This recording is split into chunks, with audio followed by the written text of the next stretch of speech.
Gaza में इस्माइल हानिया के घर पर बमबारी। इजराइल की मीडिया के हवाले से बड़ी खबर उत्तरी गाजा में हानिया के घर पर मिसाइल से हमला किया गया।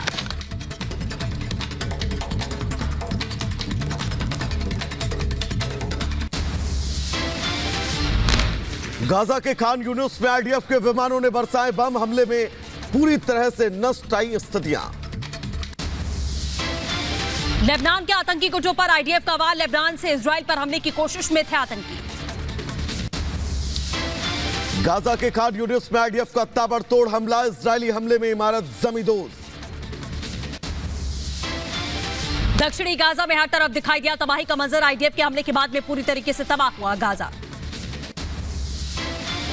आईडीएफ सैनिकों ने हेब्रोन के दक्षिण में अल फवार शिविर में फहराया इजरायली झंडा। मौज मस्जिद की मीनार पर भी झंडा फहराया। गाजा को जापान की मानवीय मदद। जापान ने गाजा को $65 मिलियन की मदद भेजने का ऐलान किया। गाजा में हमास के ठिकानों पर इजरायली एयरफोर्स ने किया हमला। एयर स्ट्राइक कर हमास के ठिकाने को किया ध्वस्त। इजरायली सेना के गाजा पट्टी में हवाई हमले जारी हैं। हमले में कई आतंकवादियों को ढेर किया गया। कई टैंकों को भी ध्वस्त कर दिया गया। हमास के आतंकियों के खिलाफ आईडीएफ की कार्रवाई। ऑपरेशन चलाकर कई सुरंगों को ध्वस्त किया। भारी मात्रा में हथियार नष्ट। वेस्ट बैंक के पूर्वी नबल्स में ब्लाटा कैंप पर गोलीबारी। इजरायली सैनिकों ने आतंकवादियों को बनाया निशाना। यरूशलेम में आईडीएफ और आतंकियों के बीच झड़प। शुआफात शिविर में इजरायली सैनिकों ने आतंकियों को बनाया अपना निशाना। वेस्ट बैंक के नबल्स में आईडीएफ का बड़ा एक्शन। इजरायली सैनिकों ने आतंकी खालिद खरूशा के घर को तबाह कर दिया। वेस्ट बैंक के हेब्रोन में आईडीएफ ने की आतंकी के घर छापेमारी। आतंकियों के छिपे होने के बाद इस ऑपरेशन को चलाया। इजरायली पुलिस और नौसेना ने हाइफा तट पर विस्फोटकों को ध्वस्त किया। विस्फोट से पहले लोगों को इलाका खाली करने के लिए जानकारी दी गई थी। आईडीएफ ने आतंकियों के खिलाफ सर्च ऑपरेशन में बरामद किए हथियार। युद्ध में इस्तेमाल करने वाले थे हमास के आतंकी। हमास आतंकियों ने फिर जारी किया प्रोपेगेंडा वीडियो। जोहर अल दिक इलाके का बताया गया वीडियो। इजरायली सैनिक और आतंकवादियों में झड़प हुई। उधर आईडीएफ का आतंकियों के खिलाफ एक्शन तेज। हेब्रोन में दक्षिण में अल फवार शिविर में छापेमारी की गई। दक्षिणी गाजा में अस्पताल के बाहर का हमला। हमले में एम्बुलेंस हुई क्षतिग्रस्त। घायलों को अस्पताल ले जा रही थी एम्बुलेंस। इजरायली सैनिकों ने यरूशलेम में बोला धावा। सिल्वान में एक फिलिस्तीनी युवक के साथ बर्बरता की तस्वीर सामने आई। जंग के बीच में गाजा को कई देशों से मिल रही मदद। अब रूस ने भी भेजी 28 टन की मानवीय सहायता। विमानों के जरिए भेजी गई राहत सामग्री। इजराइल हमास युद्ध के बीच विस्फोटकों से जगमगा उठा गाजा का आसमान। गाजा शहर की इजरायली सैनिकों ने की घेराबंदी। 7 अक्टूबर से जारी है जंग।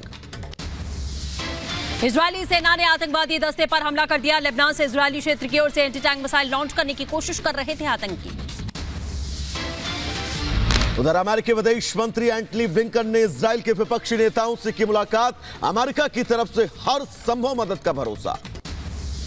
इराक में एरबिल हवाई अड्डे के पास में हमला। अमेरिकी बेस को बनाया गया निशाना। ड्रोन हमले का वीडियो सामने आया। कैलिफोर्निया में लोगों ने बड़े स्तर पर किया प्रदर्शन। अमेरिकी युद्धपोत को इजराइल में हथियार ले जाने से रोकने पर नाराजगी जताई। इजराइल में 7 अक्टूबर को हमास हमले का एक और वीडियो सामने आ चुका है। तस्वीरों में लोगों पर फायरिंग करते नजर आए हमास के आतंकी। छत्तीसगढ़ में सीएम भूपेश बघेल पर पीएम का हमला। प्रधानमंत्री बोले घोटालेबाजों से संबंध बताएं बघेल।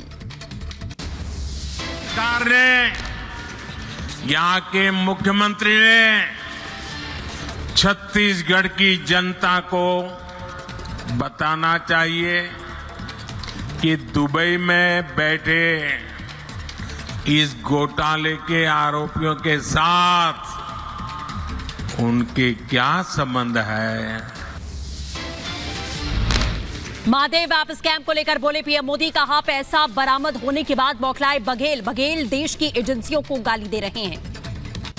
क्यों ये पैसा पकड़े जाने के बाद यहां के मुख्यमंत्री बौखला गए हैं, मैदान में उतर आए हैं।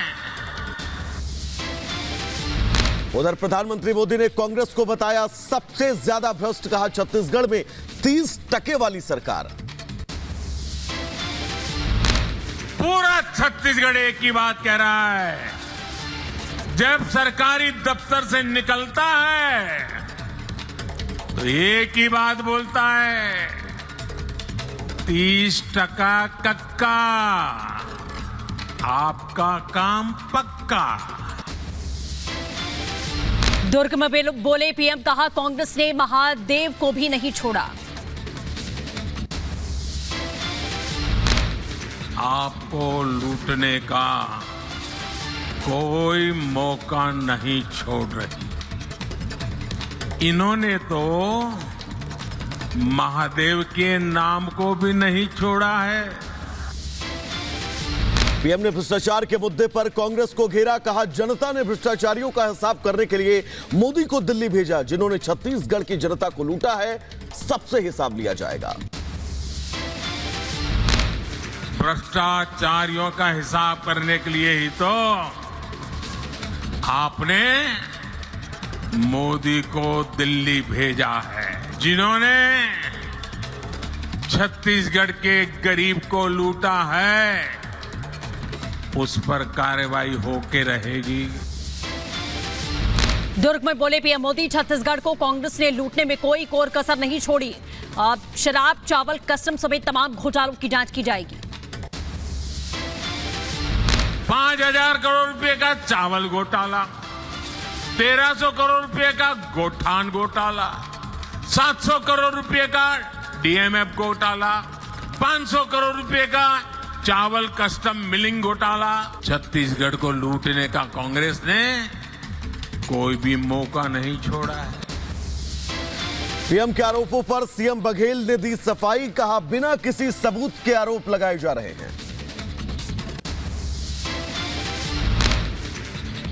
ये लोग सीधा लड़ाई लड़ नहीं सकते, वो ईडी और आईटी के माध्यम से ही चुनाव लड़ रहे हैं। मुझे बदनाम करके, मतलब सबसे ज्यादा डरा हुआ भारतीय जनता पार्टी मेरे से डरा हुआ है। सीएम बघेल ने बीजेपी पर बोला हमला, कहा हम गरीबों के लिए काम कर रहे हैं। कांग्रेस से डरकर बीजेपी बेबुनियाद आरोप लगा रही है। महादेव बैटिंग ऐप पर ईडी का बड़ा दावा, छत्तीसगढ़ सीएम भूपेश बघेल को दिए गए 508 करोड़ रुपए। महादेव ऐप प्रमोटर ने किश्तों में दिए पैसे। ईडी के दावे पर सीएम भूपेश बघेल ने ट्वीट किया, लिखा ईडी और आईटी जैसी एजेंसियों के मुकाबले के लिए छत्तीसगढ़ की जनता हमारे साथ। महादेव बैटिंग ऐप मामले को लेकर बघेल पर बरसे केंद्रीय मंत्री अनुराग ठाकुर, कहा कांग्रेस सत्ता में आने के लिए धन बल का इस्तेमाल कर रही है। कांग्रेस भ्रष्टाचार के पैसे से सत्ता में आना चाहती है, क्योंकि अन्य राज्यों में कांग्रेस की गारंटियां फेल हो चुकी हैं। केंद्रीय मंत्री स्मृति ईरानी ने सीएम भूपेश बघेल पर साधा निशाना, बोली भूपेश बघेल के खिलाफ में चौंकाने वाले तथ्य सामने आए, कांग्रेस और भूपेश बघेल इसका जवाब दें। भूपेश बघेल जी से और कांग्रेस के नेतृत्व से कर रही हूं। असीम दास ने ये कबूल किया कि ये पैसा महादेव ऐप के इलीगल बेटिंग ऑपरेशंस का पैसा है। स्मृति ईरानी ने कहा असीम दान ने पैसों की बात कबूली, कांग्रेस के नेताओं के पास यह पैसा पूरा पहुंचा। असीम दास को यह आदेश दिया गया कि वो रायपुर जाएं। कांग्रेस पर स्मृति ईरानी के आरोपों पर छत्तीसगढ़ के डिप्टी सीएम का पलटवार, टीएस सिंहदेव बोले चुनाव हारने के डर से बीजेपी कांग्रेस पर झूठे आरोप लगा रही है। और उस ईडी का इस्तेमाल करके ये आरोप लगा के प्रभाव डालना चाहते हैं। कांग्रेस का महाधिवेशन हुआ, उसके पहले ईडी की कार्रवाई। कोई ऐसी बात नहीं हुई है जिसका हमको पूरा अनुमान नहीं था कि ये ऐसे ही चाल चलेंगे कि जब चुनाव हार रहे हैं इस प्रकार की बात को लाओ। एमपी के गुना में कांग्रेस को लगा बड़ा झटका, 1000 से ज्यादा कार्यकर्ताओं के साथ बीजेपी में शामिल हुए कांग्रेस नेता जगदीश मीणा। राजस्थान चुनाव को लेकर बीजेपी नेता राज्यवर्धन सिंह राठौर ने नामांकन दाखिल किया। जयपुर की झोटवाड़ा सीट से लड़ रहे हैं चुनाव। राजस्थान चुनाव को लेकर पूर्व सीएम वसुंधरा राजे ने नामांकन दाखिल किया। झालावाड़ जिले की झालरापाट सीट से चुनाव लड़ रही हैं वसुंधरा। दिल्ली के सीएम अरविंद केजरीवाल ने ट्वीट करके बीजेपी पर साधा निशाना, कहा आपके विधायक और आदिवासी समाज के बड़े नेता चैतर वसावा के खिलाफ झूठा मुकदमा। दुश्मनों को रक्षा मंत्री राजनाथ सिंह का सख्त संदेश। भिंड में बोले राजनाथ, कहा कोई भारत को आंख नहीं दिखा सकता, नापाक हरकत करने पर सीमा पर जाकर एक्शन लेंगे। जम्मू कश्मीर के पुंछ में संदिग्ध ठिकानों पर छापेमारी, आतंकवादियों को लेकर राज्य जांच एजेंसियों ने छापेमारी की है। दिल्ली में बढ़ा प्रदूषण का स्तर, अक्षरधाम और दिल्ली मेरठ एक्सप्रेसवे पर धुंध छाई रही। दिल्ली क्राइम ब्रांच को मिली बड़ी कामयाबी, गोगी गैंग का शार्प शूटर अमित उर्फ मिट्ठू गिरफ्तार, एक व्यापारी से मांगी थी 1 करोड़ की रंगदारी। पाकिस्तान के मियांवाली एयरबेस पर बड़ा हमला, तहरीक ए जिहाद ने फिदाइन हमले का दावा किया, कहा हमले में कई सैनिकों की मौत हुई। पाकिस्तान के मियांवाली एयरबेस में हमले से भारी नुकसान, हमले में कई विमान तबाह हुए हैं, 30 सैनिकों की मौत, हमले में पाकिस्तान के एक पायलट की भी जान गई। पाकिस्तान में एयरबेस पर हमले की तहरीक ए जिहाद ने ली जिम्मेदारी, हमले में 6 आतंकी भी मारे गए हैं।